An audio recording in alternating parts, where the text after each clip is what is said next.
Modern archaeological techniques are solving one of the most bizarre imperial impeachment cases in Chinese history.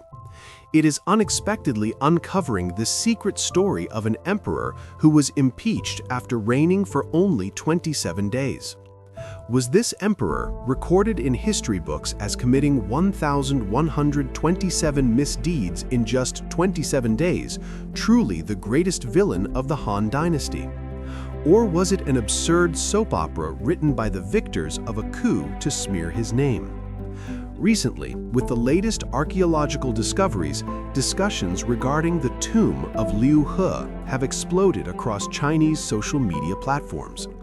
These discoveries have once again made Liu He the first person in ancient China to be impeached and removed from the throne, a topic of conversation in every street and alley.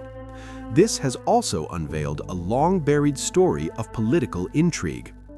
Hello everyone, I am Jason. This is a different story. Today, we are going to talk about the latest secret findings from the tomb of Liu He and the shocking royal story behind it. Archaeological discovery. In 2011, in a small village in Nanchang, Jiangxi, a group of tomb raiders blasted open a tomb that had been sleeping for 2,000 years. Because they disturbed the nearby residents, the police were quickly notified. After archaeological experts arrived, this tomb, which had been silent for over 2 millennia, began to yield a massive amount of cultural relics. As years of research and discoveries unfolded, it was eventually confirmed that the owner of the tomb was none other than Liu He. This pushed Liu He, the #1 villain emperor in Han Dynasty history, into the eye of a public storm. Could a villain who has been cursed for 2,000 years actually be cleared of his crimes? Is this really true? Liu He was the 9th emperor of the Han Dynasty. His grandfather was the legendary Emperor Wu of Han. Emperor Wu, like Qin Shi Huang and Kangxi, was one of the most outstanding rulers in Chinese history. I have told the stories of Qin Shi Huang and Kangxi before, and I will make a dedicated video about Emperor Wu in the future. However, Liu He's fame did not come from his grandfather's shadow, but from his own absurdity. According to the Book of Han, during his reign of only 27 days, Liu He committed a staggering 1,127 absurd misdeeds. On average, he was doing something bad twice every single hour. What kind of bad things? For example, during the mourning period for the previous emperor, he continued to amuse himself and engaged in debauchery with palace maids. He also arbitrarily changed the legal systems and palace rituals of the Han Dynasty, and solicited gifts from officials. After only 27 days on the throne, he became the first emperor in Chinese history to be impeached and removed from power, setting a historical precedent. These records caused later generations to curse him for over 1,000 years. Liu He became the ultimate representative of a fatuous and lewd emperor. So how did such a supposedly incompetent and useless person become the emperor in the first place? Accidental enthronement. In 74 BC, 19-year-old Liu He was far away in his fiefdom of Changyi, living the leisurely life of a wealthy provincial aristocrat. Suddenly, late one night, the silence was shattered by an urgent pounding on his door. It turned out the current emperor had unexpectedly passed away at the young age of 22, leaving no heirs. Who would inherit the throne became a massive dilemma. At this point, we must introduce the other central figure of this story, the powerful official Huo Guang. Huo Guang was a senior statesman who had served as an advisor to 2 generations of emperors and held the highest political prestige in the empire. It was Huo Guang who recommended Liu He, who was located far away in the border regions. And so Liu He unexpectedly transformed from a local tycoon into the supreme ruler of the empire. So why did Huo Guang choose Liu He? We will reveal the answer to this suspenseful question later. The first person to be impeached as emperor. At the time, Liu He likely felt like he was the chosen one, but he had no idea what kind of ending he was about to face. Full of high spirits, he entered the capital with over 200 of his trusted followers from his hometown, attempting to establish his own power base within the imperial palace. However, after only 27 days, he was cornered inside the palace by the empress' daughter and a group of high-ranking officials, while all of his trusted subordinates were arrested. An official read the articles of impeachment right in front of the empress' daughter and Liu He, announcing 1,127 counts of misconduct and declaring that Liu He lacked the moral character to be emperor. Just like that, having suddenly lost all support, Liu He was impeached and removed from the throne without any warning. He was sent back to his fiefdom, where he remained under surveillance and suspicion for the rest of his life. He died at the age of 33, leaving behind a reputation of infamy that would last for centuries. So was he truly the hopeless madman described in the history books? An unexpected discovery. In 2011, after the tomb was discovered, a massive amount of cultural relics were unearthed, totaling more than 20,000 items. A dedicated museum was even built directly on the local site. However, because so much time had passed, many artifacts had begun to decay and mix with the soil, making them very difficult to distinguish. Consequently, the research work continued for more than a decade. Archaeologists gradually realized they were not facing an ordinary grave, but a truth sufficient to plunge the entire historical community into a collective silence. It completely overturned the evaluation of Liu He found in history books, dealing a loud, stinging slap to the faces of the court historians from 2,000 years ago. The evidence. Evidence 1. The bamboo slips. People originally expected Liu He's tomb to be filled with tools of pleasure and wine vessels. However, over 5,000 bamboo slips were unearthed here, including a vast collection of ancient literary classics such as the Analects and the Classic of Poetry. Remarkably, in the latest research from 2025, a complete version of the Classic of Poetry, which had been lost for 1,800 years, was discovered. In Chinese culture, this work is the equivalent of the Homeric epics. Almost every Chinese person can recite a line or two from it. Would a madman bring these literary masterpieces into his grave? Consider this.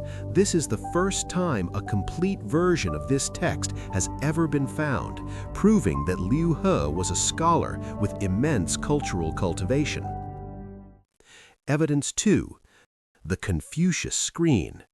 The tomb contained the earliest known portrait of Confucius found in China to date. This indicates that Liu He held the values of benevolence and peace in extremely high regard, making it highly unlikely that he was merely a dissipated playboy emperor. This devotion to Confucian culture reveals the true political ideals he held in his heart. Evidence 3. The truth of the gold. The tomb of the Liu He yielded a massive amount of gold, the largest hoard in the history of Chinese archaeology. Artifacts found alongside the gold were inscribed with the characters, "Your servant, He." Experts believe that Liu He frantically accumulated gold because after being impeached and living in the fear of constant surveillance, he attempted to secure the safety of himself and his descendants by offering gold to the new emperor. The tomb also contained 2 million Wu Ju coins, weighing over 10 tons. Some experts suggest that in the Han Dynasty, funeral coins were typically gifted by others to express mourning. If Liu He were truly so wicked, would so many people have sent such a vast amount of coins to honor his memory? Evidence 4. The true cause of death. Laboratory analysis of Liu He's remains showed muskmelon seeds distributed throughout different parts of his digestive system. What does this indicate? Some researchers point out that this suggests someone poisoned his muskmelon, causing him to die on the spot. If he were truly just a useless emperor, would he really have been feared enough to warrant such an assassination? The truth behind the impeachment. As the research into Liu He's tomb deepens, archaeological experts have reached a conclusion. Liu He was not a madman committing evil deeds, but rather a refined, gentle, and profoundly knowledgeable scholar. So why was he impeached and smeared? The answer lies with Huo Guang, whom we discussed earlier. As mentioned, Huo Guang possessed the highest political prestige at the time. The reason he selected Liu He so far away in a border region was because he valued Liu He's distance from the political core of the capital. He assumed he lacked experience and would be easy to control. Huo Guang wasn't looking for a suitable heir for the empire. He was looking for a puppet he could easily manipulate. However, Liu He was not someone willing to be a mere pawn. Within days of ascending the throne, he began participating in the administration of the empire. This crossed Huo Guang's red line. According to history books, Huo Guang led a group of officials to the Empress Dowager to complain about Liu He's various vices, which led to the story of the Empress Dowager and the ministers uniting to impeach him. After Liu He was removed, Huo Guang selected Liu Shun, who had grown up outside the imperial palace, as the new emperor and married his own daughter to him to strengthen his grip on power. As for how it all ended for Huo Guang, I will reveal that at the very end of the video. It is not hard to see that Liu He was not a wicked villain, but a loser in a political struggle. Those so-called absurd misdeeds and the impeachment case were a precise character assassination carried out by the powerful Huo Guang to maintain control of the empire. These burial objects are not just Liu He's hobbies from his lifetime. They are a silent letter of exoneration he left for himself within his own tomb. Many people have reanalyzed the 1127 charges Huo Guang levied against Liu He. They found that many of these crimes had been committed by numerous other emperors in history, and many charges simply don't hold up. For example, the charge that Liu He solicited gifts from his ministers. If you think about it carefully, the entire empire belonged to the emperor. Why would he be in a hurry to demand gifts from his own subjects? Was this a trumped-up charge forced upon Liu He by Huo Guang?